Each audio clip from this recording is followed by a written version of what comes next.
Bom dia a todos, paz do Senhor a todos. Que bom que você está aí.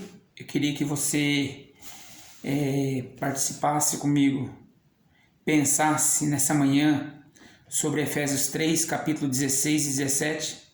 Nós estamos findando o mês de setembro, que é considerado o mês da depressão, o mês do suicídio.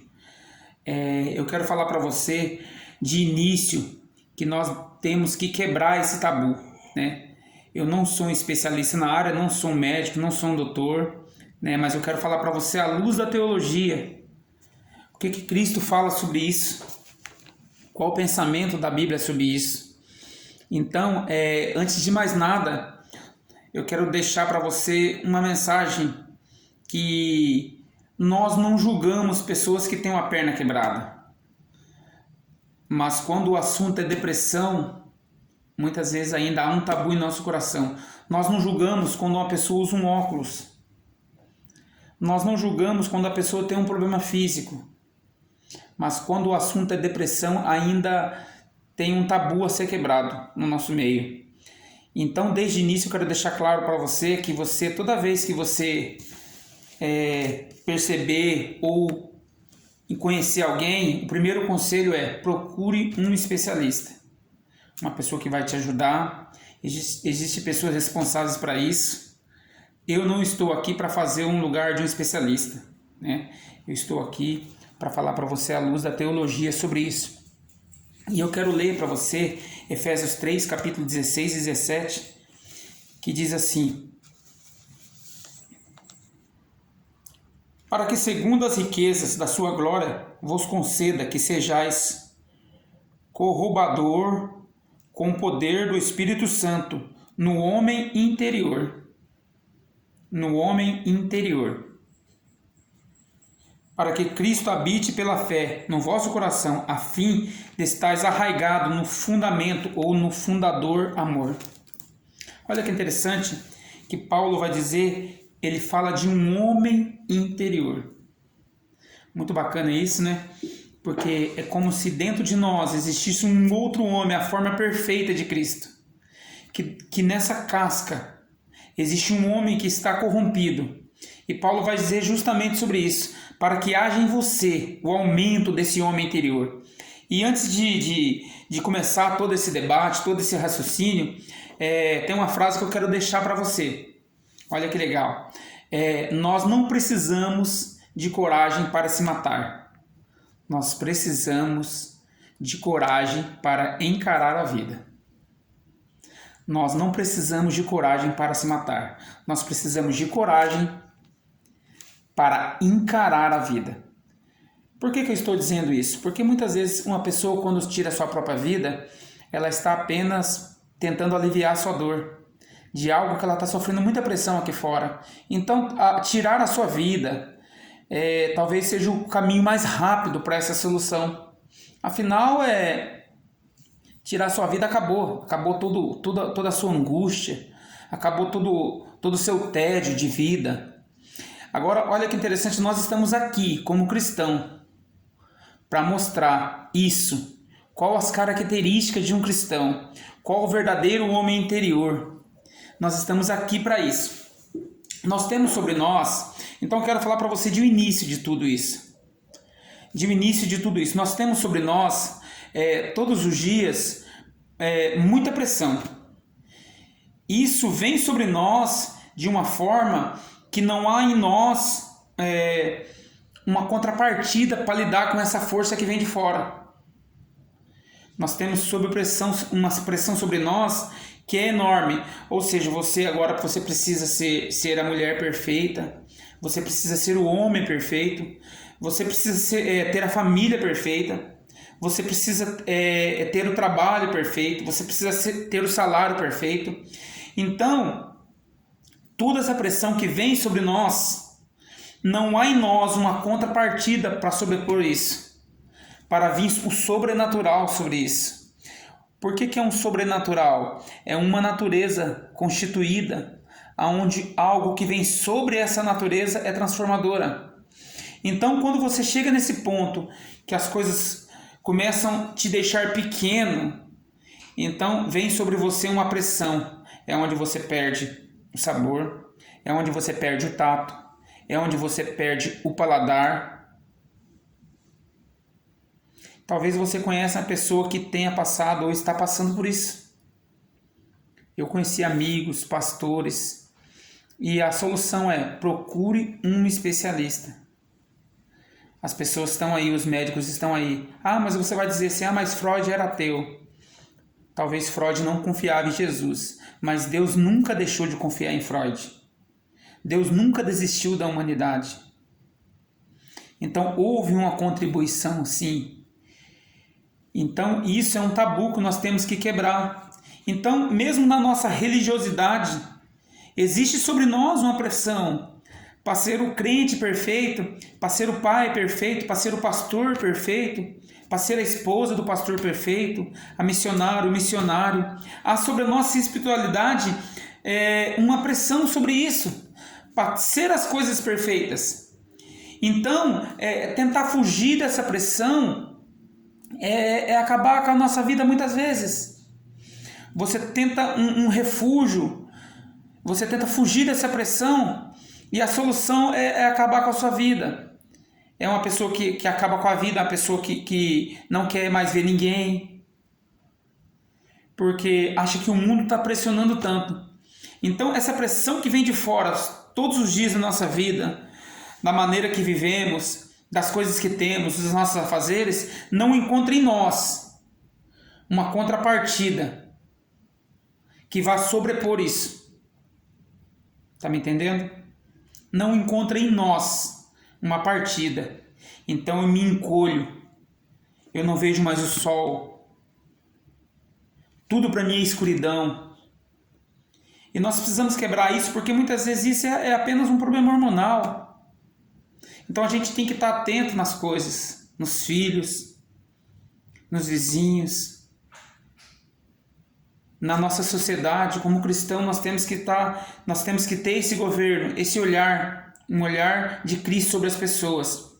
Então, uma noite mal dormida é uma coisa, uma insônia é uma outra coisa. São sinais. Então, uma criança desatenta é uma coisa. Uma criança com déficit de atraso é uma outra coisa. Eu conheço pessoas jovens que estão com 23, 24 anos já hoje de idade, e a vida inteira foi assim, os pais descuidaram e os filhos estão trancafiados numa casa. Porque pais quiseram viver as suas vidas e não olharam para os filhos. Isso colocou sobre si, sobre o filho, sobre a pessoa, um peso.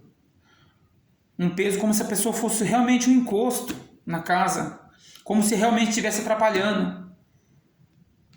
Talvez a pessoa tenha apenas um problema físico. Então, a questão é: procure um especialista. Sempre procura um especialista. Mas a igreja está aí. Sim, a igreja está aqui. A igreja está aqui para orar, a igreja está aqui para cuidar, a igreja está aqui para abraçar, orar, chorar junto, se alegrar junto. Esse é o trabalho da igreja, sim, sempre. Mas procure um especialista. Esse é o meu conselho para você. Então, qual o início disso tudo? Toda essa pressão que vem sobre nós. Então, olha que interessante, porque nós, seres humanos, nós temos uma tendência. Sim, nós temos uma tendência de tentar sempre aliviar uma pressão que está fora de nós. Nós tentamos sempre diminuir algo que está externo a gente. Mas olha que interessante, Jesus falou assim, olha, no mundo tereis aflições. No mundo tereis aflições. Sabe o que Jesus estava dizendo? Ele estava dizendo assim, olha, aqui fora é faca na caveira. Aqui fora o bicho pega. Aqui fora as coisas tão difíceis, só tende a piorar. Jesus estava dizendo isso, no mundo tereis aflições. Olha que interessante, o povo da terra prometida, então Deus promete a Abraão e essa terra, e Abraão precisava chegar nessa terra que emana leite e mel. E o povo, depois de muito tempo, ele caminha no deserto, então ele chega nessa terra, e a primeira coisa que eles vão lá espiar, o que eles enxergam lá, gente? Gigantes. Sim. E olha como que eles voltam, eles dizem assim, olha, nós somos como gafanhotos. Nós somos pequenos. Deus havia prometido uma terra para eles.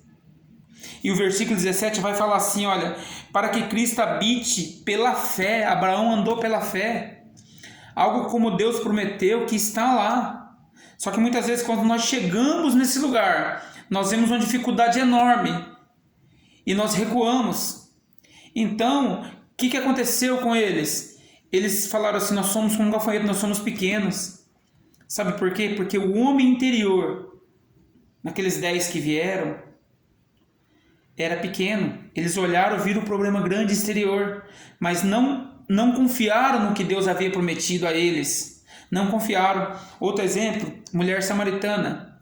Jesus encontra com ela e Jesus fala assim, realmente você está na sexta tentativa, você está tentando resolver tudo aqui fora. Só que olha que Jesus fala assim, olha, na hora que você entender, vai jorrar de você rios de águas vivas. De dentro de você, de um homem interior, vai jorrar de você, que você vai estar completa. Então, temos que entender que somos dotados de um homem trino, corpo, alma e espírito. Sim, a psicologia, o que é a morte para a psicologia?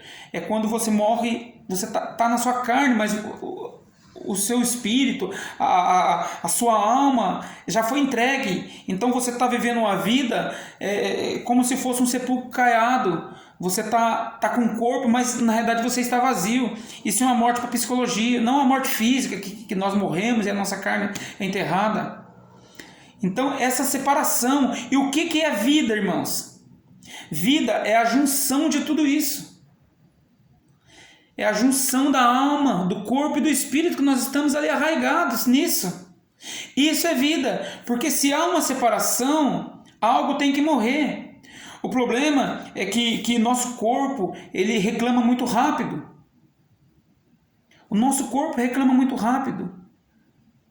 Talvez você pode comer 3 em 3 horas. Tem pessoa que tem que comer em 2 em 2 horas. 4, 5 horas, porque o nosso corpo, a tendência do nosso corpo é reclamar mais rápido, só que a alma vai demorar. A alma vai demorar a reclamar. E muitas vezes isso está apenas no discipulado, apenas num caminhar com irmãos, apenas num expor de problema, apenas num compartilhar. Isso está apenas num abraço, numa pergunta, numa acolha. E aonde entra o Evangelho em tudo isso, irmãos? Aonde entra o Evangelho em tudo isso? Então, nós não podemos ser irresponsáveis em dizer que as coisas aqui fora vão sempre melhorar. Porque Jesus falou, se no mundo tereis aflições. Nós, como divulgadores do Evangelho, nós temos que ter essa divulgação que realmente aqui fora as coisas não são fáceis. A nossa pregação não pode ser um conforto externo, mas sim um aumento da pressão interna que há em nós como cristãos. Então nossa pregação é para que o homem interior nosso seja fortalecido, que venha sobre essa natureza que quer puxar para a carne, e venha esse sobrenatural que nos faz encarar a vida de frente, que nos faz encarar uma vida pautada naquilo que é um propósito de Deus para mim e para você. Então não é uma pregação de autoajuda, que as coisas vão sempre estar legais, que as coisas vão sempre estar boas, aqui fora é pressão. Então o Evangelho, ele não vem para aliviar as coisas externas. O Evangelho vem para aumentar a pressão interna que está sobre mim e sobre você. Olha que interessante, quando a Bíblia vai dizer assim, que na comunhão dos irmãos, Deus ordena as bênçãos. Na comunhão dos irmãos, Deus ordena as bênçãos. E muitas vezes nós entendemos que Deus dá uma ordem, como se fosse um delegado. Não, Deus não está falando dessa ordem, Ele está falando que Ele coloca nas ordens certas. Quando os irmãos se reúnem, quando os irmãos se compartilham, Deus coloca em ordem todas as coisas. Ele não está dando uma ordem que faça aquilo, faça aquele outro. Ele está falando assim, olha, na comunhão dos irmãos, eu coloco em ordem as bênçãos sobre vocês. E isso é revelador, isso é transformador para mim e para a sua vida. Jesus falou assim, olha, em Mateus capítulo 6, não andeis ansioso por coisa alguma, olha os lírios do campo. O que Jesus estava falando? Jesus estava dizendo assim, olha para a natureza, olha para os pássaros, veja que está tudo em ordem. Eu coloquei em ordem para você. Eu ando nas clínicas de recuperação fazendo culto, e a maioria das clínicas são nas zonas rurais. Tem um sentido nisso, irmãos. Porque a natureza, ela proporciona isso, a música, a arte. Quando você vai olhar um quadro, que talvez você não consiga entender ele de cara, você vai numa arte, você está forçando a sua mente, você está colocando ela em ordem. Você consegue entender isso? Quando você escuta uma música, a música te coloca em ordem. E talvez você vai escutar aquele louvor ali, olha, várias vezes e não enjoa do louvor, porque ela está te colocando em ordem as coisas. Então, o Evangelho, ele não vem para aliviar as coisas que estão fora de nós. O Evangelho vem para aumentar a força que há em nós, nesse homem interior. Isso que Paulo estava dizendo. Por isso que Cristo, ele vem e diz assim, olha, no mundo tereis aflições, mas eu venci o mundo, vocês vão vencer. Aquele que tem um homem interior fortalecido, ele não vai entrar em depressão, ele não vai tirar sua vida, porque agora ele vai ressignificar tudo. Não ressignificar o que está fora dele, mas ressignificar o que ele carrega, o que já está dentro dele. Por isso que a Bíblia vai dizer, porque dele, por ele, para ele foram feitas todas as coisas. Nós somos uns seres espirituais, passando por uma identidade humana e voltamos para a casa do Pai. Nós viemos de Deus, formados em Deus. Então nós somos de Deus. Você consegue entender isso? Aí agora, o Evangelho, ele traz isso para a gente. Isso é a revelação do Evangelho. Porque se você estiver completo, nada vai te faltar. Amém? Deus abençoe a todos.